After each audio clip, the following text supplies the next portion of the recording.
players have the same goal, it can't just be that one of them is right. Like, there's probably some pretty tight technical play involved in at least a good number of these games. Candee on the play with Death Shadow. You can sometimes see them do 7, 9 damage himself on the first turn.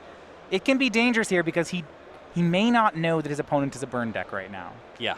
And it will definitely change how he would play. When it comes to cracking fetch lands, though, Death Shadow, they're just taking 3. They only have 5 mana producing lands.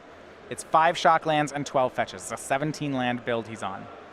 This build looks to have a different mana base than what I'm used to. There's 2 Blood Gryphs, 2 Stomping Grounds, 1 Overgrown Tomb. I believe there's usually a Godless Shrine. Yeah. Steplinks is not in his list, so right. there you go. So he's playing Gnarlwood Dryad and Goblin Guide instead of Steplinks. We've seen some of that. So here's what we'll go through this turn first. He's got a fetch land into Blood Crypt, into Monastery Swiftspear, then Gitaxian Probes Thomas, and now he sees he's against Burn. Okay. Noted. Can we rewind? I would like to have not played my turn this way. Timothy is at 15 at the moment. So there are different builds here. Candee is playing Mishra's Bauble. He is not playing Steplinks. He is playing Gnarlwood Dryad. That's new, but I kind of like it. That card having a breakout weekend last week at the Pro Tour. Speaking of different lists, Tom Watson, Bump in the Night. 4 of them. Love it. I don't think I've seen a Bump in the Night since Deathbright Shaman was legal. I like this from Tim.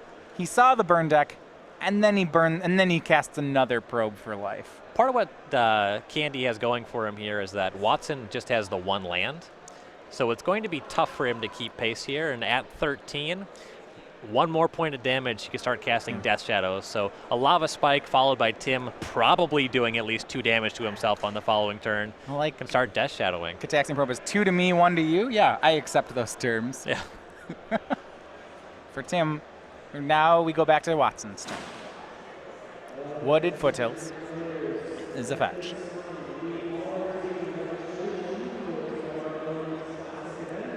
The 2 Tarmogoyfs in the main deck of Death's Shadow here for Candee figure to be very good in this matchup. Yeah, Tarmogoyf is huge. Generally just a very good card against Burn. Yeah. Normally you'll see 1 in the main here, maybe, or 1 in the sideboard. 2 in the main and a 3rd in the sideboard is very different. You see Lightning Bolt from Watson takes care of the Monastery Swiftspear. But Watson goes to 14 here just to do that. Yeah. One thing about Death Shadow aggro is that he doesn't have a ton of threats, so you can cast that Lightning Bolt and really just hope that Candee doesn't have a follow-up that plays to the table. Goblin Guide from Candee. Attacks. Eidolon is on top of Watson's deck. That would make all of Candee's spell do like 4 damage to him. He might want that. That's the problem. That's a good point. Watson goes to 12. Now Candee will go to 12. Maybe even 10. Yeah, Overgrown Tomb will make it 10. And here's Death's Shadow, currently a 3/3. It's still in Lightning Bolt range. Yeah, you see Thomas checks his hand. Yes, the Lightning Bolt's still there. I'm really hoping that we see a Street Wraith cycled in response to a Lightning Bolt. Oh, yeah. Just filthy. Other options for Death Shadow, I go Mutagenic Growth in response, which is +4/+4. If he had just hung on to the Street Wraith just to get his opponent, if he cycles a Street Wraith in response to this Lightning Bolt, then Team Candee just deserves this game. He spent all his mana. He doesn't need to draw that card right now, right? No, he just straight deserves it. Okay. When I draw Street Wraith, I cycle it. Okay, that's what I do with the card. Thomas joins Tim Candee down at 10 life. And here's Lightning Bolt. Do it. Oh, it's in the yard. Oh, no. I am disappointed. Bump in the Night puts Candee down to 7. That is the first damage that Watson has dealt to his opponent. Now, there's a few things that Candee can do to win the game on the spot. Most of them involve Teamer Battle Rage? Become Immense. Become Immense. It's got a Thought Seize. That's one you don't want to see. This is the matchup that shines in. 2 Goblin Guides at Watson. A Become Immense would be lethal on top of this. He draws Watson a land. He draws Watson another land. There's a lot of concern that if Watson untaps here, Candee dies. 7 damage, 3 lands. That's, yeah. And Gnarlwood Dryads a play from Candee. This is a very dangerous spot. That is not the green spell that Candee wanted to be casting there. All right, he's going to pass through and just hope he's not dead. If he doesn't lose this turn, he's probably going to win. One of the spells has to be Boros Charm, right? Has to be a 4-point burn spell. Is that the only 4? I guess Gnarlwood Dryad turns off some... yeah, okay. It would have to be Boros Charm. No, he could go 3-1, triple 1-mana spell. True, you're right. The 1/1 Death Touch, Gnarlwood Dryad from Eldritch Moon. It's another one of our Eldritch Moon cards we're seeing in Modern. Creature, land, sorcery, all in the graveyard for Timothy Candee. I don't believe he has the 4th card type, though. And if Watson's starting on Swift Spear, I don't think he has it.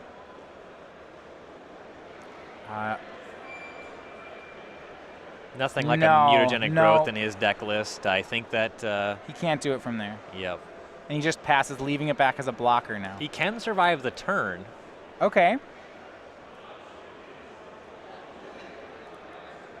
Candee has a Thoughtseize. Is he bold enough to cast it here? That's... I don't think so. I don't think so. I don't think you want to do that. I would not. These Death Shadow guys, man, they're crazy. That's true. You never know if they're gonna they might Thoughtseize you on too. I spent some time with Will Drescher. You don't know what that guy's gonna do next.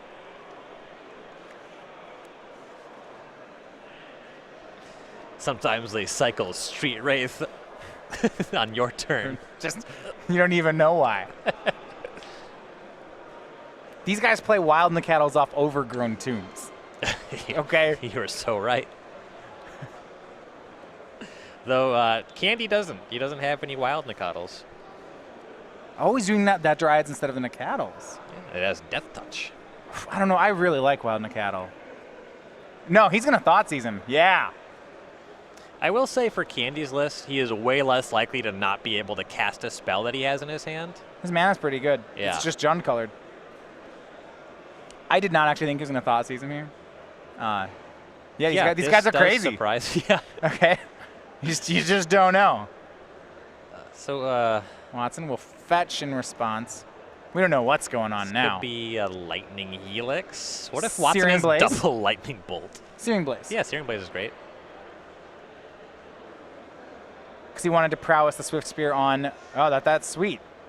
Skullcrack. All right, now Candee's at 2. Well, the Swift Spear has to get in front of the Dryad. No, it's not Delirious. Delirious. It's sorcery so land creature. It can block a Goblin Guide unless Candee shows us a Mishra's Bauble. Love it. Okay, there's Lava Spike in Watson's hand. Candee's going to have to win here. And, without... I do just want to point out that if Candee doesn't Thoughtseize, Watson does not have Lethal Burn. He had Skullcrack Lava Spike. Okay, Lightning Bolt on top. Never mind. Didn't matter. Yeah, chump block from Swift Spear. No, it's a 2/3. It's not even a chump block. It just kills it. Now Goblin Guide down. Watson at 3. But there's a red man up for Candee. Is there a Lightning Bolt? No. He knows about the Lava Spike. That's going to do it. Yeah, the Death Shadow, Candee's list plays 2 copies of Lightning Bolt in the main deck. So game 1 goes to Thomas Watson and Burn. Okay, so I love this matchup's great though. This is a really interesting matchup. Like, it's so hard. What I like about it is you immediately get both players to 10, and then we look at the board and say, who's winning? Right. I don't. Well, as soon as Death Shadow got lightning bolted and it just died, I That's felt it, pretty right? good about Watson's position. No, and that might be where the game really changed. I'm not going to profess to be an expert on Death Shadow, but I know that when the Death Shadow gets bigger than 3/3, now it's a problem. That's where Burn really doesn't like it anymore. Yes. Okay, we're going to go to sideboards. We'll start over with Tim Candee, Death Shadow aggro. He's got a 3rd Tarmogoyf, 2 copies of Hooting Mandrills, a Natural State, an Ancient Grudge, an Abrupt Decay, a Kolaghan's Command, a Dismember, a Traverse the Ulfenwald, a Pyroclasm, 2 Inquisitions, a Seal of Fire, a Grafdigger's Cage, and that basic Forest. I think Inquisition's pretty solid here. Tarmogoyf, just another big body that can get into combat on one way or the other. Hooting Mandrills for the same reason as Tarmogoyf. I like Seal of Fire as well to contain the ground. And I could see bringing in the basic Forest because I'm sure there are situations where you want an additional land and you don't necessarily want to do 2 more damage to yourself in this matchup, though I have to figure that life total management is very contextual in this matchup. I can't imagine there's a cookie-cutter game plan for every game when you're playing against Burn with a Death Shadow deck. Yeah, interesting stuff. On Thomas Watson's side, well, what's about Candee's, because he's cut the white from his deck, normally you'll see Death Shadow have something like Phyrexian Unlife out of the sideboard here. It is going to hurt Tim that he can't do that. Right.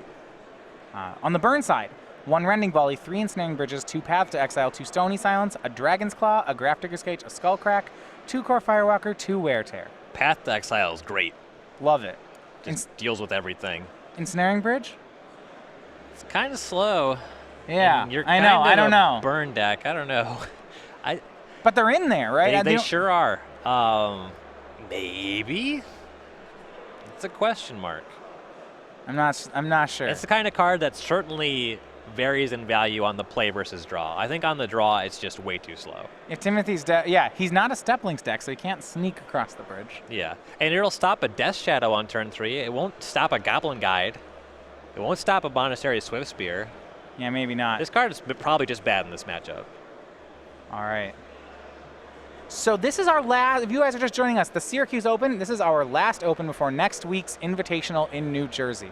So the Invitational is going to feature all the best players on the tour in 3 days of coverage. It'll be Friday, Saturday, Sunday, players playing both Modern and Standard until full top 8, where we will send 3 players to the Players' Championship as the season leaders. 1 person will go to the Players' Championship as the Invitational winner, winning both the trophy, the invite, prize money, and their likeness on a card. So our Season 1 champion, our first Invitational winner of the season, was none other than Ann Arbor's own Max McVitie. Won it with Mono White Humans, a convincing sweep through the top 8. And got his likeness on the only token that his deck made, which was the Clue token, thanks to Thraben Inspector and Bygone Bishop.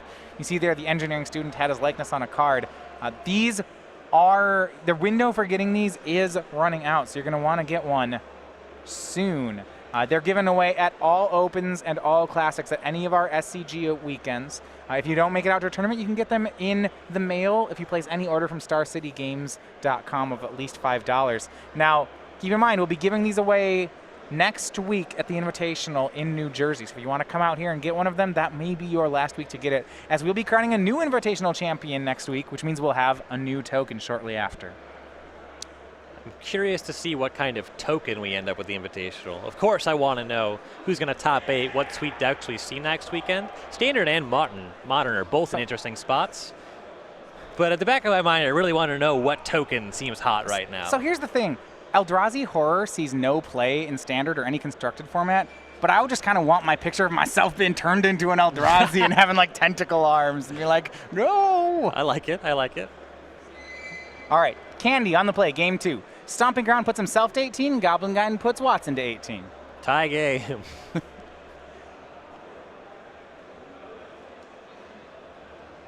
Right out, none of those 3-2 see play. Was it some, maybe? I saw some in play. Wharf Infiltrator, how are they? Foul Emissary. Okay. Post-rotation, I could see making some writhing townships. All right. A little hand-weird garrison action. So for Watson, he will fetch and shock down to 15 to suspend a Rift Bolt. And this is the part I find really interesting, is if that Rift Bolt were going upstairs, like, is it worth it for Thomas to 3 himself to 3 Candee here this early in, at some turn I'm sure it is. Yeah. On turn 1, is it? There's a lot of matchups where this is just what Burn wants to be doing. Not convinced that this is one of those matchups. Yeah, but I'm not sure it isn't either. Right? It's really a touch and go thing here. Like, I want to get you low, but not too low, but I don't want to let you stay too high on life either. I'm just going to watch some spells go in both directions, and then one of these guys is going to win. It's like I sometimes need to wait till turn 3 to figure out what the game plans are. Right. Here comes Goblin Guide. Watson gets a free land off it, Wooded Foothills. He'll go down to 13. Watson's life total is easier. He wants to keep it high, and Timothy wants to make it low. Easy. Seal of Fire from Candee. An addition that helps with Delirium. All right, he'll shock down to 16. He'll play a Gnarlwood Dryad. Currently no card types in the graveyard. But that Seal of Fire makes it a virtual one. He has half of a card type in the graveyard.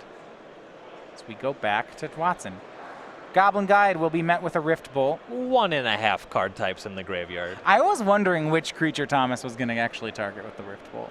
Well, game 1, Dryad stuck around for a minute, never got Delirious. Yeah. I would certainly value the Goblin Guide more here. But Watson has a Grim Lavamancer in hand. I don't know. It's tough. Wait, I'm operating under the assumption that the Lavamancer will still be able to kill the Dryad next turn. Okay, so I mean, I guess there's a Seal of Fire in play. The Lavamancer's not.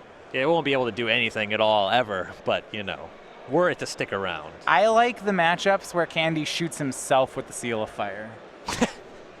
And that's not a 0. That's something that does happen. Crack fetch, take 2. Take 2 more. Seal of Fire myself, put an enchantment in the graveyard, go. These Death Shadow guys are crazy.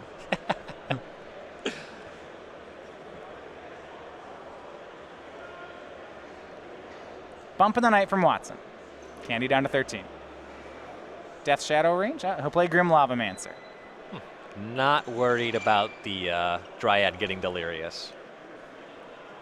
Seal of Fire will be used on the Lavamancer immediately. 2 card types now in the yard. Looks like a fetch land. We're going to be at 3 in short order. Gitaxian Probe would be the 4th if he has one. A probe or a bobble. Looking at his hand, what do we have? So he has the land. He'll play and fetch. Now this is interesting, right? Fetch, tapped or untapped. Assume you have nothing to play. Untapped. YOLO. Okay. You're playing against Burn. If he This dies, matchup's he so dies. weird. It's the only deck that just gives free points to Burn. All right, he's down to 10 off the fetch. Well, one of the spells here is Death Shadow.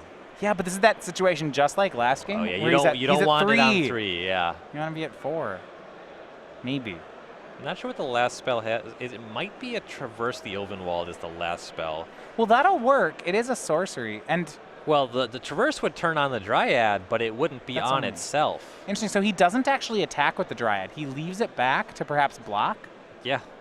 And now a bump in the night from Watson puts Candee down to 7. He figures some spell is going to put him below 10, so he'll be able to cast a Death Shadow next turn. And if it's a creature, he may as well block. The Dryad's not how he's winning this game. Candee passes. If Watson passes, then. Great pickup for Candee. Yeah, it was a Tarmogoyf Tarmogoyf. off the top. Now that he's at 7, Death Shadow's great. He'll swing the Dryad for 1. Watson down to 11. Keep in mind, it looks like Watson may have a copy of Ensnaring Bridge in his hand. He's definitely picked up a Path to Exile. Okay. So Death Shadow from Candee, it's a 6/6. 2 Paths in Tom's hand. Hey, 2 giant monsters. And there's Tarmogoyf. So we have the 3 card types in Candee's graveyard. Does Watson add anything? He does add sorcery, so it looks like we have a 4/5. Interesting. So Watson could just path the Dryad, cast Ensnaring Bridge, and presumably his hand is low back. enough that those other 2 creatures can't attack. Let's see what he does. The 3 Ensnaring Bridges in Thomas Watson's hand are strong here.